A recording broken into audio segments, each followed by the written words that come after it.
julep, julep,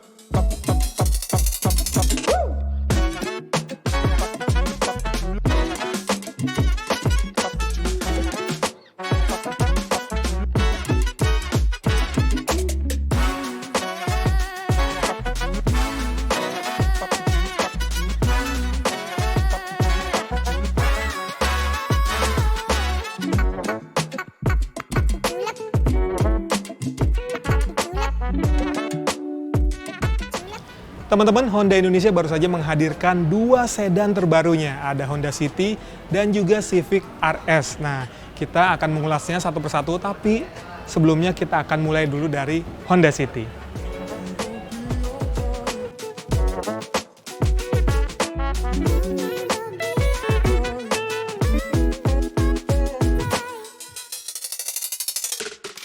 Nah, Honda City ini apa sih bedanya dengan City Hatchback? Jadi kalau yang Honda City aja itu memang versi sedan ya. Kalau yang hatchback jelas hatchback. Nah, bedanya dibandingkan yang versi hatchback tentu karena ini nggak ada embel-embel RS.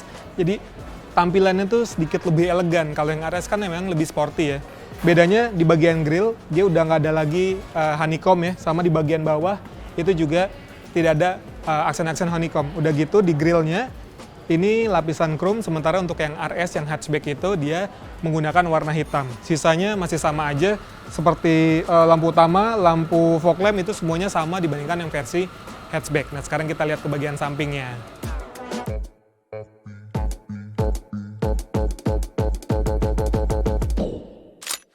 Di bagian samping, yang jelas terlihat dibandingkan versi hatchback tentu peleknya. Jadi dia nggak pakai warna hitam tapi warna polis, lalu ada aksen-aksen chrome juga di gagang pintunya. Memang aura untuk yang sedan ini dia lebih arah ke elegan. Nah, kalau teman-teman lihat bagian belakang ini adalah hal yang paling berbeda dibandingkan versi hatchback tentunya. Kita lihat bagasinya ya. Wah, ini gede banget kan bagasinya. Bahkan ini bisa, ini kalau mau nyulik orang bisa nih. Orang dewasa aja tuh bisa dengan gampang masuk di sini. Jadi itu salah satu kelebihan sedan, bagasinya ekstra besar. Sekarang kita lihat ke bagian dalamnya apa aja yang berbeda dibandingkan versi hatchback. Ya.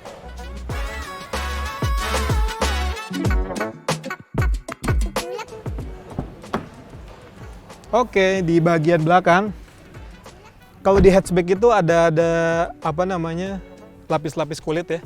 Kalau di sini semuanya material fabric. Dan bedanya kalau di yang versi sedan, di City ini dia ada kisi-kisi AC. Jadi penumpang belakang dapat kisi-kisi AC, di bawahnya ini ada power outlet ya. Lalu ada cup holder juga, ada armrest juga di sini. Cuma bedanya kalau ini nggak bisa dilipat teman-teman. Jadi nggak bisa akses barang ke belakang itu nggak bisa ya. Kalau yang hatchback itu kan dia ada fitur ultra seat. Nah itu bangkunya bisa dinaikin, bahkan dia juga bisa direbahin. Sisanya ya untuk legroom tentu dia lumayan lapang, bahkan yang hatchback pun udah lapang gitu ya. Tapi headroomnya memang agak terbatas, mengingat untuk atapnya itu dia kan agak rounded ke bawah gitu ya di bagian belakang. Oke, sekarang kita ke depan.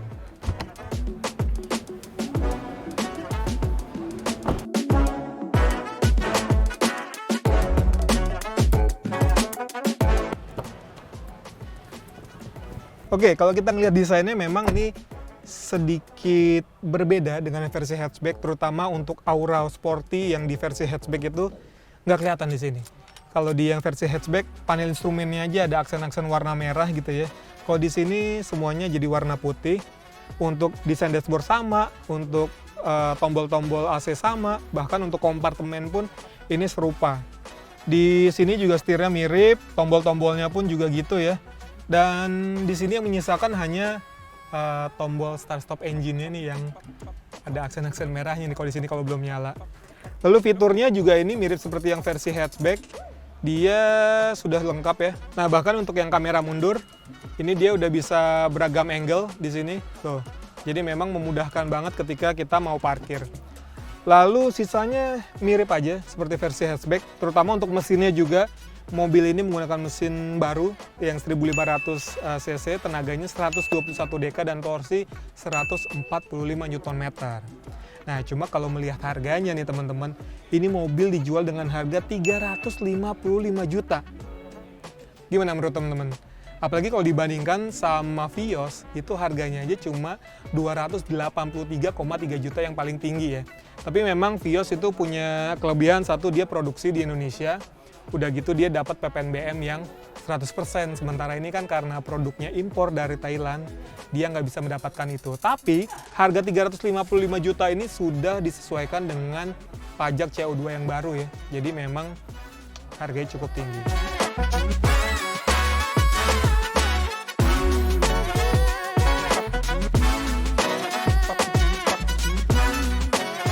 Nah, sekarang kita bakal ke situ tuh. Kita bakal bahas Honda Civic RS generasi ke-11. Let's go!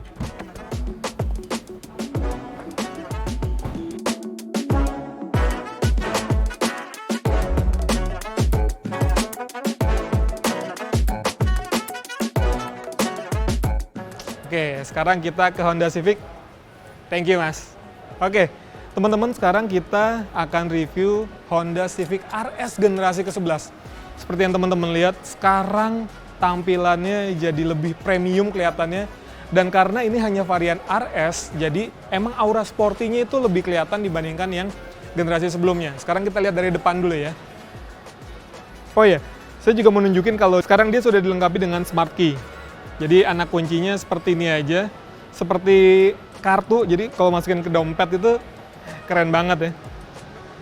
Nah, lihat deh, sekarang tampilan depannya kelihatan premiumnya tuh dapat banget ya. Dan ini ada logo RS di sini karena memang ini hanya varian RS. Lampu sudah pakai LED, untuk lampu utamanya, lampu fog lampnya pun begitu sudah pakai LED. Dan di sini adalah DRL-nya nih, warnanya keren banget ya. Dan ini tersedia dalam beberapa warna, ada merah, ada hitam, silver, dan putih teman-teman. Kalau kita ngelihat ke bagian sampingnya, ini aura-aura RS-nya itu kental banget, terutama kalau kita ngelihat spionnya. Ini sudah dilapis dengan warna hitam, pun begitu dengan peleknya. Peleknya pakai ukuran 17 inci, yang dibalut dengan ban ukuran 215/50 R17. Bannya aja Yokohama, keren banget ya. Lanjut ke bagian belakangnya, shark fin antena di atas. Dan kalau ngelihat ductile nih atau spoiler belakangnya, lihat deh.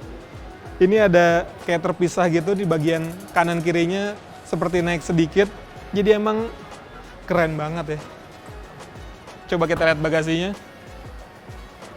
Sama gedenya dibandingkan versi yang City tadi, tapi ini jauh lebih besar. Tapi kalau ini bisa dilipat nih. Kalau butuh misalnya bawa barang yang lebih panjang, ini tinggal ditarik aja. Nanti jok tengahnya itu atau jok di baris kedua itu bisa terlipat. Oke, kita lihat bagian bawahnya. Oh, ternyata bannya ini full size teman-teman. Dia tetap 17 inci dan ini ada toolkit-toolkitnya. Oke, sekarang kita cek bagian dalamnya dulu deh.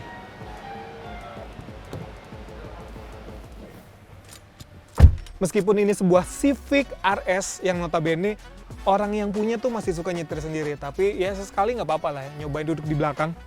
Tapi duduk di belakang, aduh, kok enak banget ya rasanya. Pertama untuk joknya empuk, ini udah pakai kulit dan juga suede di bagian sini, ada stitching merah. Aura sportinya sih dapat dan gitu. Plafonnya pakai warna hitam, door trimnya hitam. Ya aura sportinya sih kental banget ya. Tapi enak loh duduk di sini. Empuk banget. Udah gitu di bagian samping juga door trimnya ini ya, ada aksen-aksen bukan karbon sebetulnya, tapi kayak ada teksturnya. Kalau sementara di sini ada panelnya, ini warnanya hitam polish. Lalu di tengahnya ada kisi-kisi AC, ada slot juga untuk ngecas 2 buah di situ ya. Saya sih penasaran tuh. Itu desain dashboardnya keren banget. Tapi kita ke depan aja ya.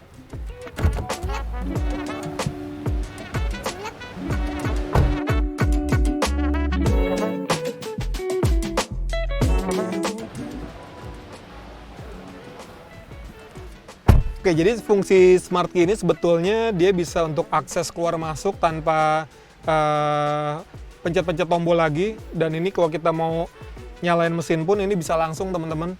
Bahkan kalau misalnya kita keluar tanpa kita pencet-pencet lagi, itu tinggal keluar aja. Karena mobil ini sudah dilengkapi dengan fitur walk away auto lock. Jadi praktis banget.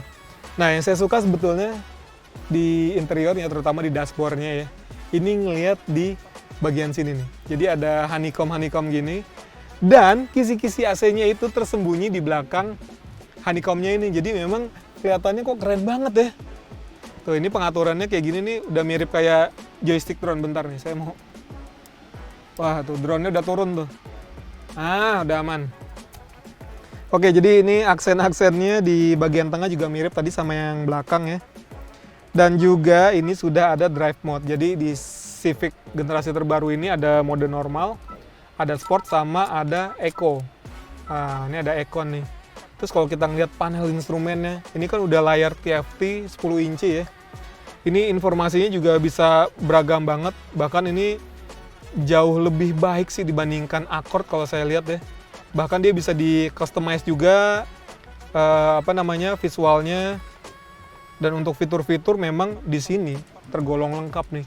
Di BRV dan CR-V udah ada Honda Sensing. Di sini pun ada mulai dari CMBS, Road Departure Mitigation, Lane Keep Assist, tapi di sini ada tambahan lagi, dia namanya Lead Car Departure Notification. Jadi ketika misalnya di kondisi macet, kita lagi main handphone gitu ya, mobil di depan udah maju, nanti akan ada notifikasi, ada bunyi bip-bip, supaya kita nggak diklaksonin sama mobil di belakang. Head unitnya, kalau dari visualnya mirip-mirip seperti yang Accord ya, dan di sini sudah dilengkapi dengan Apple CarPlay dan juga Android Auto, jadi memang fiturnya sudah lengkap. Untuk di sini juga spion kiri dia ada lane watch. Jadi kalau kita ngesen ke kiri, visualnya ada di sini, atau kita tinggal tekan tombol di bagian kanan. Jadi fitur ini bisa meminimalisir gejala titik buta atau blind spot. Sportinya, auranya tuh dapet banget, posisi duduknya pun bisa rendah banget. Ini sudah electric seat ya. Untuk pengaturannya udah elektris. Untuk setirnya juga udah teleskopik sama tilt steering. Jadi enak banget nih. Kalau soal urusan mesin, sebetulnya dibandingkan versi sebelumnya, generasi ke-10 itu mirip-mirip ya, pakai yang 1500 cc turbo. Tapi kalau yang lama itu tenaganya 173 dk, kalau yang sekarang 178 dk dengan torsi 240 Nm. Transmisi menggunakan otomatis CVT, jadi yang sama sebelumnya itu mirip-mirip aja, tapi nanti kita bakal ngeliat nih akselerasinya bakal lebih kenceng nggak dengan tenaga yang lebih besar. Tapi kan kalau secara dimensi kelihatannya ini kayak lebih panjang gitu kan. Nanti makanya untuk tes lengkapnya akselerasinya akan seperti apa, lalu performa efisiensinya seperti apa, kita bakal bahas di tes lengkap.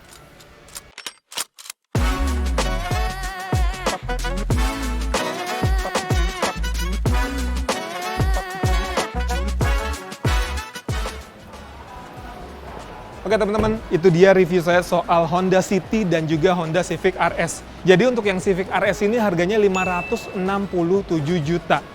Gimana menurut teman-teman? Harganya ketinggian nggak? Karena kalau kita bandingkan sama Toyota Corolla Altis yang hybrid, itu harganya nggak nyampe 510 juta. Artinya dengan sistem hybridnya, harusnya Corolla punya efisiensi lebih baik dibandingkan si Civic RS ini. Tapi kalau ngomongin fitur-fitur, memang di sini sepertinya sedikit lebih lengkap ya. Meskipun si Corolla Altis itu juga punya fitur Toyota Safety Sense, tapi untuk yang ini dia sedikit lebih lengkap lah fitur-fiturnya. Dan juga secara tampang sih sebetulnya dibandingkan Corolla Altis, nah saya lebih suka yang ini nih. Tapi kalau teman-teman gimana? Dengan harga 567 juta, worth it gak? Sampaikan di kolom komen ya. Oke teman-teman, terima kasih sudah menonton video ini. Jangan lupa juga buat mampir-mampir ke Instagram kami di @anaktester_go. Sampai jumpa.